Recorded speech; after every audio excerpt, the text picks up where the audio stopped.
Une augmentation forte et continue du prix du tabac, forcément, ici, ça fait réfléchir. C'est vrai qu'à 10 € le paquet, comme en Angleterre, ou 11 €, oui, ça peut freiner, ou du moins diminuer. Moi, j'arrête de fumer, et puis il y a pas mal de monde qui arrête beaucoup de fumer, et puis moi, ils me l'ont dit. Il y a donc ceux que ça freinerait, et les autres, les irréductibles. Déjà, on continuera de fumer, il y a les frontières à proximité. Au pire, j'irai en Espagne, bien sûr. Oui, ça coûte 2,50 € de moins. Et c'est ça, justement, qui effraie les buralistes. C'est une catastrophe puisqu'il y aura du marché au noir. Les buralistes, ils vont fermer les uns après les autres. Alors ceux qui ont une belle structure, une grosse structure, ça va aller. Les petits buralistes, beaucoup moins. Et puis il y aura des gens qui vont se retrouver à la rue. C'est l'argument récurrent des buralistes. Pourtant, le prix du paquet ne cesse d'augmenter chaque année et la consommation, elle, ne baisse pas.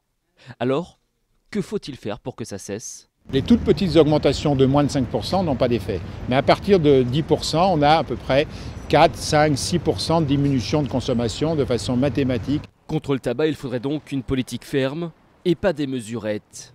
La dernière vraie guerre contre la cigarette en France, c'était sous Jacques Chirac, augmentation des prix de près de 40% entre 2003 et 2004. Les trois quarts des 12-15 ans avaient alors arrêté de fumer ou n'avaient pas commencé.